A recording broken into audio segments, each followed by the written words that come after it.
चिंतन श्री गुरुदेव दत्त श्री स्वामी समर्थ। तुम्हा सर्वांचं आपल्या स्वामी शक्ती या चॅनल मध्ये मनापासून स्वागत आहे। स्वामी तुम्हा सर्वांच्या सर्व चांगल्या इच्छा पूर्ण करोत एवढीच स्वामींच्या चरणी प्रार्थना करते आणि आपल्या आजच्या या नवीन आणि सुंदर व्हिडिओला पुन्हा एकदा नव्याने सुरुवात करते। भक्तांनो, आजच्या या व्हिडिओमध्ये मी तुम्हाला मिठाचा अत्यंत प्रभावी उपाय सांगणार आहे। बघा, तसं तर दररोजच्या जीवनामध्ये मिठाचा उपाय आपण करतच असतो। असा एकही दिवस नाही की मिठाशिवाय आपण अन्न खाल्लं नसेल। दररोजच्या जीवनामध्ये मिठाशिवाय आपलं काहीच होऊ शकत नाही, काहीच घडू शकत नाही। मीठ असेल तर अन्नाला चव असते, मीठ असेल तर आपल्या घरातील नकारात्मकता निघून जाते, मीठ असेल तर आपल्या आयुष्यामध्ये सुख येते, समृद्धी येते, लक्ष्मी कृपा होते। बघा, मिठाला लक्ष्मीचा मान आहे, म्हणजे मिठाला लक्ष्मी स्वरूप समजलं जातं। कारण मीठ हे समुद्रातून आलेलं आहे, तर आपली जी माता लक्ष्मी आहे तिचं माहेरघर ही समुद्रच आहे। म्हणजे समुद्र मंथनातून प्रकट झालेली माता लक्ष्मी आणि मीठ या दोन गोष्टींचं साम्य हे खूप जास्त आहे। त्यामुळे मिठाच्या बाबतीत तुम्ही अगदी लहानपणापासूनच असंख्य नियम पाहिले असतील। तुमची आई असेल किंवा तुमची बहीण असेल, नेहमीच तुम्हाला सांगत असेल, मीठ सांडू नको, मीठ पाडू नको, मीठ कुणाला देऊ नको, या वेळात मिठाचा दुरुपयोग करू नको किंवा या वेळात मीठ कुठेही बाहेर काढू नको। बऱ्याच वेळा आपण मिठाबद्दल बऱ्याचशा गोष्टी ऐकलेल्या असतात, कारण मीठ हे आपल्या आयुष्यामध्ये असंख्य चमत्कार घडू शकतात आणि आपलं जे भाग्य आहे ते भाग्यही बिघडवू शकतात। जर तुम्ही त्याचा योग्य पद्धतीने उपयोग केला किंवा योग्य उपाय केले तर तुमचं आयुष्य चमकू शकतं, तुमचं भाग्य घडू शकतं, तुमचं भाग्य बदलू शकतं, भाग्य उजळू शकतं। मात्र या मिठाचे जर तुम्ही चुकीचे उपाय केलेत किंवा जर या मिठामुळे तुम्हाला काही दोष लागले तर तुमचं भाग्य बिघडू शकतं, तुमचं भाग्य दुर्भाग्यात बदलू शकतं। आता कुठल्या गोष्टी पाळायच्या आहेत, मीठ कुठल्या कुठल्या गोष्टींसाठी कशा पद्धतीने उपयोगी ठरतं हे तुम्हाला आधी सांगते आणि त्यानंतर आजचा उपाय। बऱ्याच वेळा काय होतं की एखादी शेजारची बाई असते, तिच्याकडे मीठ संपलेलं असतं आणि ती आपल्याकडे मागायला येते की ताई मला मीठ द्या। लक्षात घ्या, जर तुम्ही तिला तुमच्या घरातील मीठ देत असाल तर तुमच्या घरातील लक्ष्मी कुणाच्या तरी घरी पाठवत आहात। तुम्ही तिला सांगत आहे, एक वेळ माझं सोनं मागा घालायला, मी ते देईन तुम्हाला, दुसरं काहीही मागा मी ते देईन, काजू बदाम देईन, पण मीठ माझ्याकडनं मागू नका। मीठ ही गोष्ट कुणालाच द्यायची नाही आणि कुणाकडनंच मागायचीही नाही, कुणाकडनंच लक्ष्मी खेचायची नाही आणि कुणाकडनंच लक्ष्मी, आपल्या घरातील लक्ष्मी कुणाच्या घरात पाठवायची नाही। मिठाची स्वच्छ सुंदर पुडी दुकानातून घेऊन यायची, जे काही मीठ आपण घरामध्ये आणतो ते मीठ आपल्या बरणीमध्ये ठेवून द्यायचं आणि त्याचाच उपयोग आपण रोजच्या जीवनात किंवा रेमेडीजसाठी करायचा असतो। कुणाकडनंही मीठ घ्यायचं नाही आणि कुणालाही मीठ द्यायचं नाही, ही पहिली गोष्ट। त्यानंतर बऱ्याच वेळा काय होतं बघा, मीठ आपल्याकडनं सांडतं, बऱ्याच वेळा घाई गडबडीत असो मीठ सांडतं। मीठ सांडल्यानंतर सांडलेलं मीठ कधीच फेकून द्यायचं नाही, ते कुठल्या तरी गोष्टीसाठी उपयोगात आणायचं। मग ते एखाद्या बरणीत भरून ठेवा किंवा कुठेही भरून एखादी पुडी बांधून ठेवा, पण सांडलेलं मीठ कधीच फेकायचं नाही।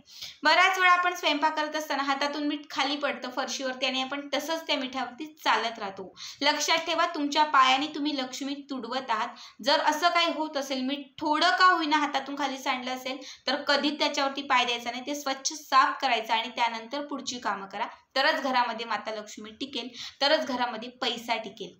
त्यानंतर बऱ्याच वेळा आपण स्टीलच्या डब्यामध्ये मीठ ठेवतो।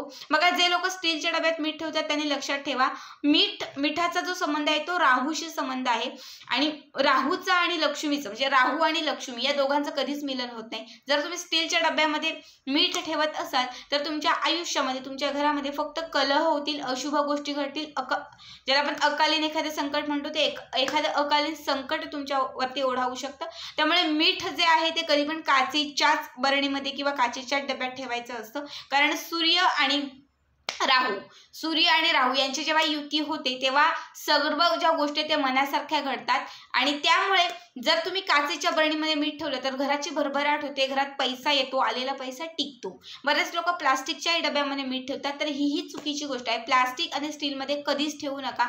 20-25 रुपयाची एखादी काचेची बरणी घ्या आणि त्यामध्ये तुम्हाला मीठ ठेवून द्यायचं आहे। बघा, मीठ जे असतं ना ते नकारात्मकता घालवण्यासाठी अत्यंत महत्त्वाचं असतं। जर आपल्या घरात लहान बाळ असेल तर खूप रडत असेल की किरकिर करत असेल तर फक्त अशा पद्धतीने 7 वेळा उतारा करून हे मीठ 2 बाजूने क्रॉस करून फेकून दिलं तर त्या लहान बाळाची जी नजर आहे ती उतरून जाते. बऱ्याच वेळा आपल्या घरामध्ये एखादी नकारात्मक शक्ती, वाईट शक्ती घरामध्ये प्रवेश करते आणि त्यावेळेसही तुम्ही मिठाचे काही उतारे केलेत तर घरामध्ये असलेली जी काही वाईट शक्ती आहे ती देखील निघून जाते. जर घरामध्ये धन टिकतच नसेल, पैसा राहतच नसेल, संपत्ती येतच नसेल, आलेला पैसा टिकतच नसेल तर अशा वेळेस लाल रंगाच्या एका कापडामध्ये तुम्हाला मीठ घालायचं आहे आणि त्यामध्ये 2 तुम्हाला अख्खे लवंग घालायचे आहेत आणि याची पोटली बनवून ही तुम्हाला तिजोरीत ठेवायची आहे. आयुष्यात पैसा कधी कमी पडणार नाही, धनप्राप्ती होईल, घरामध्ये भरभरून पैसा येईल. जर तुमच्या घरामध्ये सतत आजारपण येत असेल, सतत तुम्हाला वाईट एखाद्या शक्तीची, बाधेची भीती वाटत असेल तर अशा वेळेस पुन्हा एकदा लाल रंगाच्या कापडामध्ये फक्त मीठ तुम्हाला ठेवायचं आहे आणि 5 काळी मिरी ठेवायचे आहेत. मीठ, त्याच्यावरती 5 काळी मिरी, याची एक पोटली बांधायची आहे आणि घराच्या मुख्य प्रवेशद्वाराला ही पोटली बांधून ठेवायची आहे. कुठलीच नकारात्मकता, कुठलीच वाईट शक्ती जी आहे ती आपल्या घरामध्ये प्रवेश करणार नाही. बघा, छोट्या मोठ्या अशा काही गोष्टी सांगितलेल्या आहेत, या गोष्टी प्रत्येकाने फॉलो करा. आयुष्यामध्ये खूप जास्त बदलाव होईल. आता मी तुम्हाला सांगते आजचा उपाय. आज मंगळवार आहे, माता लक्ष्मीला प्रसन्न करणारा दिवस आहे, माता लक्ष्मीचा दिवस आहे. मंगळवार आणि शुक्रवार या 2 दिवसात आपण माता लक्ष्मीची जास्तीत जास्त सेवा करत असतो, कारण माता लक्ष्मीला आकर्षित करण्यासाठी मंगळवार आणि शुक्रवार हे 2 दिवस विशेष मानले जातात. बघा, आता या दिवशी तुम्हाला धनप्राप्तीसाठी, घरामध्ये ऐश्वर्य येण्यासाठी, घरामध्ये सुख समृद्धी येण्यासाठी, घरामध्ये असलेला जो पैसा आहे तो टिकण्यासाठी तुम्हाला विशेष एक उपाय करायचा आहे. हा उपाय तुम्ही मंगळवारी आणि शुक्रवारीच करू शकतात. ठीक आहे. या उपायासाठी तुम्हाला एक काचेची बरणी घ्यायची आहे.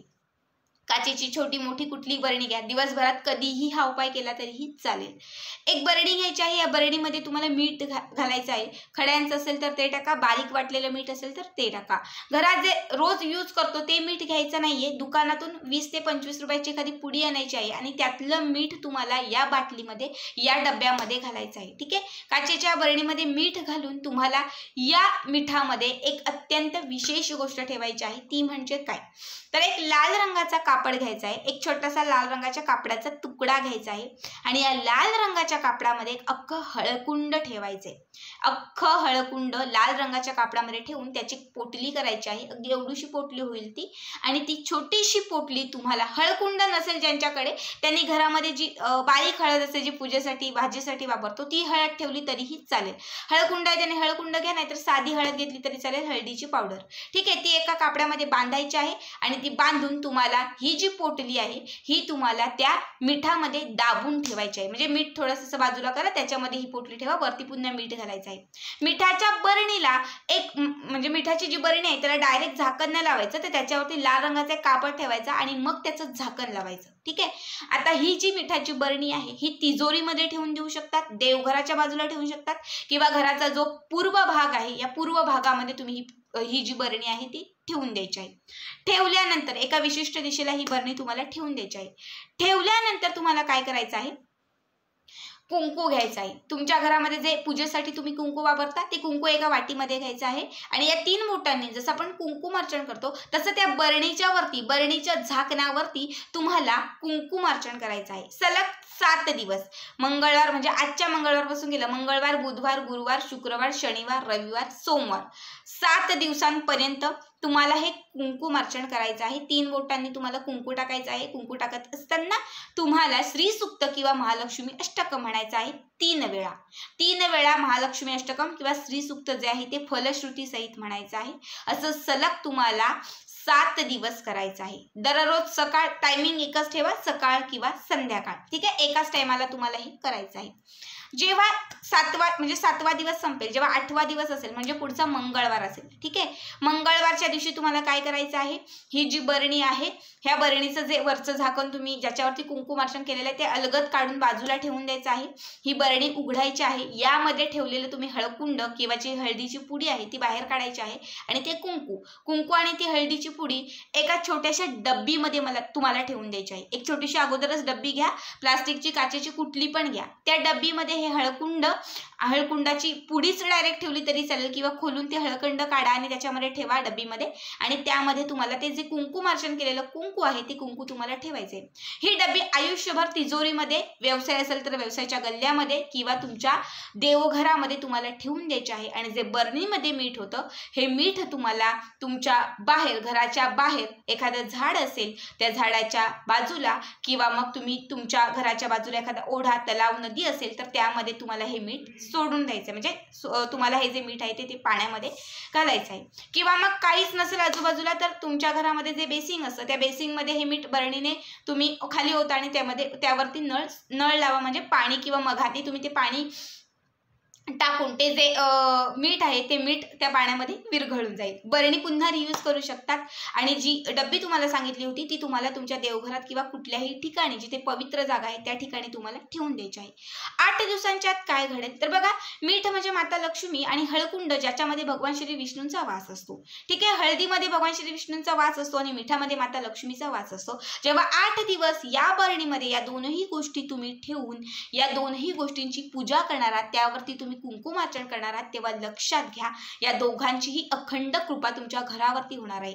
तुमच्या अडलेल्या इच्छा पूर्ण व्हायला लागतील, आयुष्यात तुमच्या न पूर्ण झालेल्या इच्छाही पूर्ण होतील, ज्या गोष्टी तुम्ही मागाल त्या सगळ्या तुम्हाला मिळत जातील। घरामध्ये माता लक्ष्मी आणि भगवान श्री विष्णूंची कृपा असल्यामुळे तुमच्या घरात पैशांचा ओघ यायला सुरुवात होईल, पैसा येईल। जिथे जिथे पैसा अडला होता 8 दिवसांच्या आत तुमच्या घरामध्ये तो पैसा यायला लागेल। आणि मेन म्हणजे सर्वात विशेष म्हणजे आलेला जो पैसा आहे ना तो टिकायला लागेल, प्रगतीच्या वाटा खुल्या होतील, प्रत्येक क्षेत्रात तुम्हाला यश मिळायला लागेल। जास्त काहीच नाही, फक्त 7 दिवसांचा हा उपाय आहे। 7 दिवसांचा हा उपाय तुमच्या आयुष्यामध्ये चमत्कारिक बदल घडवून आणेल। मग जर आयुष्यात श्रीमंत व्हायचं असेल, पैसा हवा असेल, जर पैशांचे मार्ग खुले व्हायचे असतील, कष्ट मेहनत कुणालाच चुकली नाही, ती प्रत्येकालाच करावी लागणार आहे आणि त्याच्याशिवाय काहीच घडत नाही। त्यासोबत जेव्हा हे उपाय करायला सुरुवात कराल तेव्हा आयुष्य बदलायला लागेल, आयुष्यामध्ये जे बदल होत आहेत ते तुम्हाला पाहायला मिळतील।